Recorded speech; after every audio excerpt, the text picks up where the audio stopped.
Electromagnetic, जो मानती थी कि light is a continuous wave, light is a continuous. फिर मैंने तुम्हें बोला था कि उस इलेक्ट्रोमैग्नेटिक वेव थ्योरी के बाद कौन सी थ्योरी आई? प्लैंक्स क्वांटम थ्योरी, जो मानती थी कि लाइट कंटिन्यूअस नहीं है but it is coming in the form of small packets. अब आज मैं आपको बताऊंगी कि ऐसा क्यों था, हमें क्यों मानना पड़ा कि लाइट पैकेट्स की फॉर्म में आती है। मुझे भी एक बात बताओ, कभी कंचे ले रहे हैं है ना? अब मान लो जो कंचे हैं वो इलेक्ट्रॉन है ना? हमें कैसे ले रहे हैं? कंचे सारे बीच में करके रखते हैं, ऐसे एक कंचा एक इलेक्ट्रॉन है। अब मान लो तुम एक इलेक्ट्रॉन को हिट करना चाहते हो तो तुम एक इलेक्ट्रॉन जब इस इलेक्ट्रॉन के ऊपर हिट करेगा तभी इलेक्ट्रॉन निकलेगा। आप कैरम खेलो, पूल खेलते हैं, कुछ भी पूल का ऐसे खेलते हैं। हाँ, पूल खेलते हैं तो उसमें जब तुम बॉल को हिट करते हो ऐसे तो ना पकड़ते हैं, ऐसे पकड़ते हैं। जैसे मर्जी पकड़ते हैं। मैं तुम्हें भी खेलना सिखा रही हूँ, मैं तुम्हें एक कॉन्सेप्ट समझाने की कोशिश कर रही हूँ। Photo electric effect, simple concept पर ही आते हैं। फोटो इलेक्ट्रिक इफेक्ट को समझने के लिए तुम्हें एक मेटल लेना है। क्या लेना है? मेटल। अब ऑब्वियसली मेटल के अंदर बहुत सारे क्या होते हैं? इलेक्ट्रॉन्स होते हैं। क्या होते हैं? इलेक्ट्रॉन्स। क्योंकि ऑब्वियसली मेटल किसका बना है? एटम्स का। एटम्स के अंदर क्या होते हैं? ऑब्वियसली प्रोटॉन्स भी होते हैं, पर प्रोटॉन तो किसके अंदर होते हैं? न्यूक्लियस के अंदर। अब होता क्या है कि देखा गया है कि जब लाइट आती है ना और इलेक्ट्रॉन में टकराती है तो कभी कभी ना इलेक्ट्रॉन बाहर निकलते हैं। हमेशा इलेक्ट्रॉन बाहर नहीं निकलेंगे। अगर आने वाली लाइट की उतनी एनर्जी होगी जितनी एनर्जी से इलेक्ट्रॉन अंदर बाउंड है। अब आपको पता है कि इलेक्ट्रॉन ऐसे तो पड़े नहीं होते, वो न्यूक्लियस के साथ जुड़े हुए होते हैं। They are bound through some electrostatic forces of attraction. अब जैसे कोई एक एग्जांपल मैं आपको बताती हूँ। मान लो जेल में कैदी है ना, अब उस कैदी का आपने जुर्माना, उसको छुड़वाने जाना है, उसके लिए उसका जुर्माना है 10,000।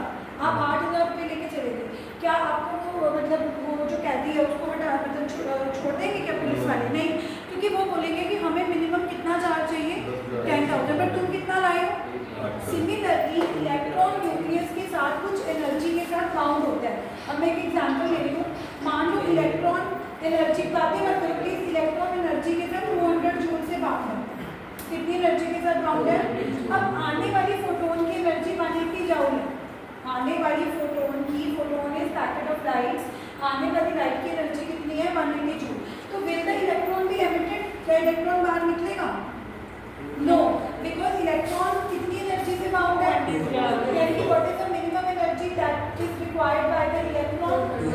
But the coming light is only of 180। अब ना साइंटिस्ट ने एक्सपेरिमेंट करके देखा, उन्होंने एक मेटल लिया और उस मेटल के ऊपर रेड लाइट डाली। कौन सी लाइट डाली?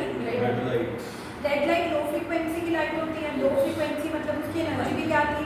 लो, क्योंकि फ्रीक्वेंसी और एनर्जी तो डायरेक्टली प्रोपोर्शनल होते हैं। अब क्या हुआ, रेड लाइट डालने तो इलेक्ट्रॉन निकला ही नहीं। तो साइंटिस्ट उस रेड लाइट की ब्राइटनेस को बढ़ाते रहे 2 घंटे हो गए, 4 घंटे हो गए, 10 घंटे हो गए, बट इलेक्ट्रॉन बाहर नहीं निकला। बट जैसे ही उन्होंने ब्लू लाइट डाली, ब्लू लाइट में क्या खास है? Blue light is high frequency, और हाई फ्रीक्वेंसी मतलब उसकी एनर्जी भी क्या होगी? तो जैसे ही ब्लू लाइट पड़ी 1 सेकंड के अंदर इलेक्ट्रॉन निकल गया। तो वहाँ से साइंटिस्ट को मानना पड़ा कि प्लैंक्स की क्वांटम थ्योरी सही है कि एनर्जी फ्रीक्वेंसी के प्रोपोर्शनल है। किसके प्रोपोर्शनल है? क्योंकि जैसे ही उन्होंने हाई फ्रीक्वेंसी लाइट यूज करी, ब्लू लाइट, जैसे ही उन्होंने हाई फ्रीक्वेंसी लाइट यूज करी ब्लू लाइट, उसकी एनर्जी बढ़ गई। एनर्जी बढ़ने से इलेक्ट्रॉन बाहर निकल गया। इलेक्ट्रॉन कहाँ निकल गया? लेकिन जब वो रेड लाइट यूज कर रहे थे, जब वो क्या यूज कर रहे थे? रेड लाइट को उन्होंने 10 घंटे डालने पर भी इलेक्ट्रॉन बाहर नहीं निकला। तो उन्होंने बोला कि इलेक्ट्रोमैग्नेटिक वेव थ्योरी तो कहती है एनर्जी इज एमिटेड कंटिन्यूअसली। अगर रेड लाइट के लगातार डालने से एनर्जी कंटिन्यूअसली बढ़ रही होती, अगर एनर्जी क्या हो रही होती? कंटिन्यूअसली बढ़ रही होती, तो कभी ना कभी तो रेड लाइट भी इलेक्ट्रॉन को एमिट कर पाती। लेकिन to the observation of scientist उन्होंने कहा कि नो मैटर, रेड लाइट जो कि लो फ्रीक्वेंसी की लाइट है, आप उसको 10 घंटे के लिए उस मेटल के ऊपर फॉल कराओ, चाहे 20 घंटे के लिए फॉल कराओ, इलेक्ट्रॉन बाहर नहीं निकलेगा। इसका मतलब एनर्जी कंटिन्यूअसली आती ही नहीं है, वो तो पैकेट्स की फॉर्म में आती है। किसकी फॉर्म में आती है? और उस पैकेट की एनर्जी किसके प्रोपोर्शनल होती है? अगर आप लो फ्रीक्वेंसी वाली लाइट यूज करोगे तो चाहे 10 पैकेट आ जाए तब भी इलेक्ट्रॉन बाहर नहीं निकलेगा। इसका मैं एक और बच्चों को अच्छा एग्जाम्पल देती हूँ। अब मान लो मेरे को बच्चे का बाहर निकालना है, मैं 5th क्लास के 10 बच्चे ले आए, एक बच्चा आया बच्चिका, दूसरा बच्चा, छोटे छोटे बच्चे हैं, वो नहीं निकाल पाएंगे। लेकिन अगर मैंने एक बाउंसर बुला लिया है ना, वो एक बाउंसर ही काफ़ी है। ऐसे ही अगर आने वाला पैकेट की फ्रिक्वेंसी ऑलरेडी हाई है, अगर आने वाले पैकेट की फ्रिक्वेंसी क्या ऑलरेडी, उसकी एनर्जी भी क्या ऑलरेडी, फिर तो एक पैकेट भी सफिशिएंट होगा इलेक्ट्रॉन बाहर निकालने में। और अगर तुम रेड लाइट यूज कर रहे हो, तुमने 10 घंटे रेड लाइट डाली, तुमने 100 पैकेट दे दिए 10 घंटे में, 40 पैकेट 1000 पैकेट कर दिए, बट एक पैकेट की एनर्जी कम है, तो इलेक्ट्रॉन बाहर नहीं निकलेगा। जैसे मैं वही बोल रही हूँ कि अगर तुम 5th क्लास के या 3rd क्लास के 100 बच्चे भी ले आओ, वो फिर भी इसको बाहर नहीं निकाल पाएंगे। क्यों 100 इकट्ठे मिलके तो नहीं निकाल सकते। मतलब ये हाइपोथेटिकल एग्जांपल है, तो बिल्कुल कोरिलेट मत करो। कहने का मतलब ये होता है कि इस फोटो इलेक्ट्रिक इफेक्ट से कि electromagnetic wave theory is not correct, क्योंकि अगर इलेक्ट्रोमैग्नेटिक वेव थ्योरी जो कहती थी लाइट कंटिन्यूस आ रही है, पैकेट के फॉर्म में नहीं आ रही, तो रेड लाइट जो कंटिन्यूसली पड़ रही थी, कोई 10 घंटे या 20 घंटे बाद तो इलेक्ट्रॉन बाहर निकालती ना, क्योंकि अगर वो कंटिन्यूसली आ रही है तो उसकी एनर्जी बढ़ती रहती। एक टाइम तो आता ना जब उसकी एनर्जी 180 से बढ़ते किससे ज़्यादा हो जाती, 200 से, बट उसकी एनर्जी क्यों नहीं बढ़ रही, क्योंकि एनर्जी तो पैकेट्स के फॉर्म में आ रही है। हर पैकेट की एनर्जी कितनी है 180, हर पैकेट की एनर्जी कितनी है, तो 180, एक पैकेट आएगा, 100 बच्चे इकट्ठे नहीं ना, पहले एक पैकेट आया, एक बच्चा आया, उसने कोशिश करी, वो चला गया, फिर दूसरा बच्चा आया, उसने कोशिश करी। हर बच्चा जो आ रहा है, हर जो पैकेट आ रहा है, तो उसकी एनर्जी ही 180 से कम है, चाहे तुम 10 बार बच्चे भेजो, चाहे तुम 50 बार बच्चे भेजो, वो बाहर नहीं निकलेगा। तो यहाँ से तुम क्या समझे कि the phenomena in which a photon of light greater than the light required to remove the electron falls on the metal surface, electron is emitted, this effect is known as photo electric effect. क्या है photo electric effect? जिस phenomena में कौन बाहर निकलता है, पर कब बाहर निकलता है, जब आने वाली लाइट की फ्रीक्वेंसी क्या होती है ज़्यादा। हम ज़्यादा वर्ड यूज नहीं कर सकते, हम क्या वर्ड यूज करेंगे, सूटेबल का मतलब यही है, फिर भी निकलेगा। अब बड़ा अच्छा क्वेश्चन पूछा इसने कि मैम हमें तो 200 चाहिए, हमें तो कितनी चाहिए, पर आने वाले पैकेट की एनर्जी 220 है, कोई बताएगा चिराग का क्वेश्चन कि अब पैकेट की, देखो पहला केस था कि आने वाले पैकेट की पहले सुनो, केस वाइज पढ़ते हैं।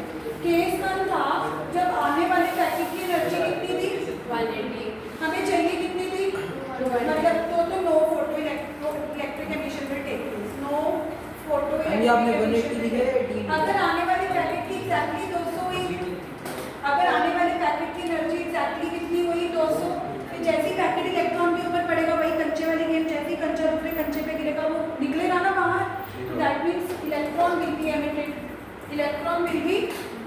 अब चिराग ने पूछा कि अगर आने वाले पैकेट की एनर्जी के मेटल सरफेस को 220, हमें कितनी चाहिए 200, तो बाकी 20 का क्या होगा, वो इलेक्ट्रॉन को मिल जाएगी, इलेक्ट्रॉन भागने लगेगा, यानी कि इसके अंदर क्या आ जाएगी काइनेटिक। जब आप एग्जैक्टली 200 दे दो तो इलेक्ट्रॉन एमिट होगा, बट सरफेस पे ही रह जाएगा, कहाँ रह जाएगा। अब तो तुमने 220 दे दी, उसको बाहर निकलने के लिए तो कितनी चाहिए, तो जो एक्स्ट्रा 20 है, इसी से इक्वेशन डिराइव होगी, सारे ध्यान से देखो, जो एक्स्ट्रा 20 है वो उसको कैसे मिल जाएगी, काइनेटिक, उसको किसमें मिल जाएगी, काइनेटिक। अब मेरी बात सुनो, जो मैं तुम्हें कह रही हूँ ना कि उसको मिनिमम एनर्जी वो 200 चाहिए, मिनिमम एनर्जी कितनी चाहिए, इसका फॉर्मूला, एनर्जी का फॉर्मूला क्या होता है, एच, एनर्जी का फॉर्मूला क्या होता है, पर अब इसको एच न्यू नॉट बोलेंगे, जो मिनिमम एनर्जी चाहिए होती है, मिनिमम एनर्जी चाहिए होती है तो एच न्यू ना बोल के क्या बोलते हैं, एच न्यू। फिर new not denotes the minimum frequency required. New not क्यों लगाना है, क्योंकि न्यू नॉट का मतलब होगा कि इतनी तो चाहिए ही चाहिए, और जो आ रही है, जो सच में आ रही है वो एच न्यू है, तो चाहिए कितनी थी एच न्यू नॉट, आ कितनी रही है एच न्यू, तो इन दोनों को माइनस करके जो भी एक्स्ट्रा बैलेंस बचेगा वो इलेक्ट्रॉन को मिल जाएगी काइनेटिक। मुझे वही है कि हमें चाहिए कितनी थी 180, पर आ कितनी रही थी 200, तो एक्स्ट्रा जो 20 होगी वो किसमें चली जाएगी, kinetic. This equation is known as photo electric equation. I again repeat what is photoelectric effect. Photoelectric effect कहता है कि हर मेटल के सरफेस में इलेक्ट्रॉन कुछ एनर्जी से बाउंड होते हैं। कुछ एनर्जी से क्या होते हैं, उस इलेक्ट्रॉन को बाहर निकालने के लिए तुम्हें एक मिनिमम एनर्जी चाहिए होती है। क्या चाहिए होती है? और उस मिनिमम एनर्जी कैसे निकलेगी? जब हमें पता लगेगा कि मिनिमम फ्रीक्वेंसी कितनी है। मिनिमम फ्रीक्वेंसी को हमने न्यू ना लेके क्या बोलते हैं? New not. क्या बोलते हैं? क्या इसको थ्रेशोल्ड फ्रीक्वेंसी भी बोलते हैं? क्या बोलते हैं? थ्रेशोल्ड। कौन सी फ्रीक्वेंसी बोलते हैं? हर मेटल के लिए थ्रेशोल्ड फ्रीक्वेंसी की वैल्यू अलग अलग रहती है, क्योंकि किसी मेटल के साथ इलेक्ट्रॉन ज़्यादा टाइटली बाउंड होते हैं, किसी इलेक्ट्रॉन्स के साथ मेटल लूजली बाउंड होते हैं। तो ये मिनिमम फ्रीक्वेंसी की वैल्यू आपको न्यूमेरिकल में गिवन होगी। हाँ, दोबारा स्टार्ट देखो। इलेक्ट्रॉन बाउंड है, अब इसको बाहर निकलने के लिए मिनिमम एनर्जी चाहिए 180 कितनी चाहिए? अब 180 के हिसाब से उसको मिनिमम फ्रीक्वेंसी भी चाहिए होगी। मतलब अगर एनर्जी 180 चाहिए तो उसके लिए जो लाइट जिस लाइट के पास इतनी एनर्जी होगी उसकी कुछ फ्रीक्वेंसी होगी ना जो इस इलेक्ट्रॉन को बाहर निकाल पाएगी। उस मिनिमम एनर्जी वाली लाइट की जो फ्रीक्वेंसी होगी उसको मिनिमम फ्रीक्वेंसी बोलेंगे या थ्रेशोल्ड फ्रीक्वेंसी बोलेंगे? क्या बोलेंगे? मिनिमम फ्रीक्वेंसी या और उसका सिंबल क्या होगा? New not. तो मिनिमम फ्रीक्वेंसी जितनी चाहिए उसको h से मल्टीप्लाई कर दोगे तो ये कौन सी एनर्जी आ जाएगी? मिनिमम, जो तो चाहिए ही चाहिए। ये कौन सी एनर्जी आ जाएगी? मिनिमम, जो हमें चाहिए ही। पर जरूरी तो नहीं है ना कि जो फ्रीक्वेंसी आ रही है, जो लाइट यहाँ पर पड़ रही है उसकी फ्रीक्वेंसी मिनिमम जितनी है, ज़्यादा भी तो हो सकती है। तो जो फ्रीक्वेंसी लाइट की आ रही है उसको हमने न्यू से डिनोट करना है। इंसिडेंट फ्रीक्वेंसी को किससे डिनोट करना है? और जो थ्रेशोल्ड फ्रीक्वेंसी है जो क्वेश्चन में गिवन होगी उसको किससे डिनोट करना है? उन दोनों की एनर्जी का जो डिफरेंस होगा, जो एक्स्ट्रा एनर्जी होगी वो इलेक्ट्रॉन को ही मिलेगी, क्योंकि इलेक्ट्रॉन काटने लग जाएगा। तो क्या आ जाएगी? Kinetic energy.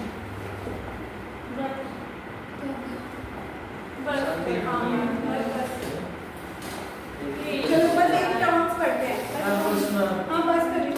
What is the term given to minimum frequency required to remove the electron?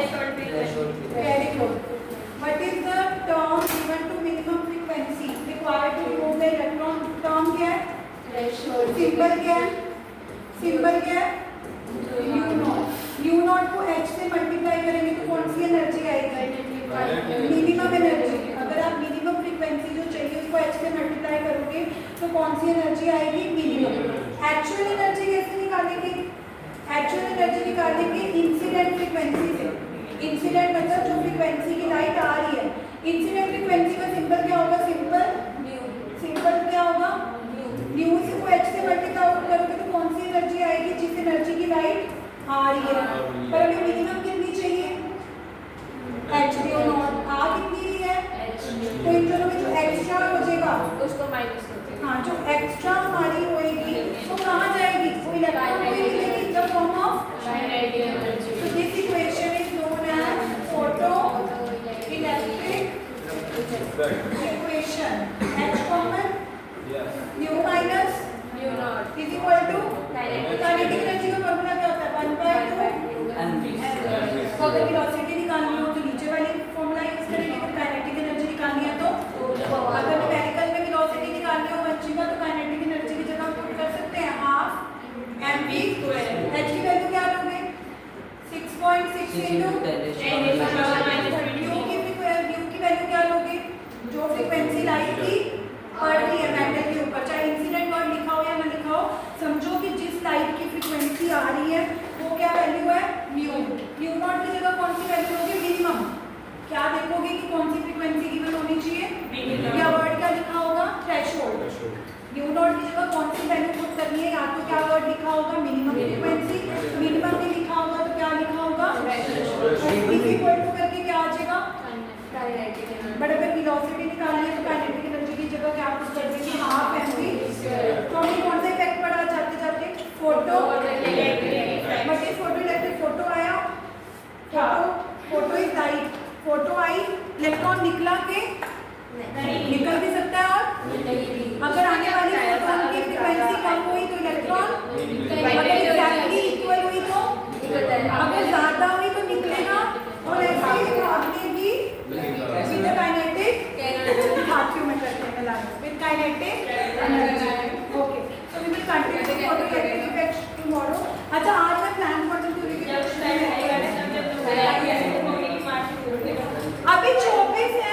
बस मैम दी है अब बात करें यार ये ऐसे थोड़ा चलेगा। मास थ्रेशोल्ड फ्रीक्वेंसी गिवन हुई क्या बैठो बैठो हाँ बैठ क्या करना है बताओ। मास और थ्रेशोल्ड फ्रीक्वेंसी की वैल्यू गिवन हुई डैड को छुट्टी कोई क्या मैम उसका कोई डाउट है हाँ पूछो।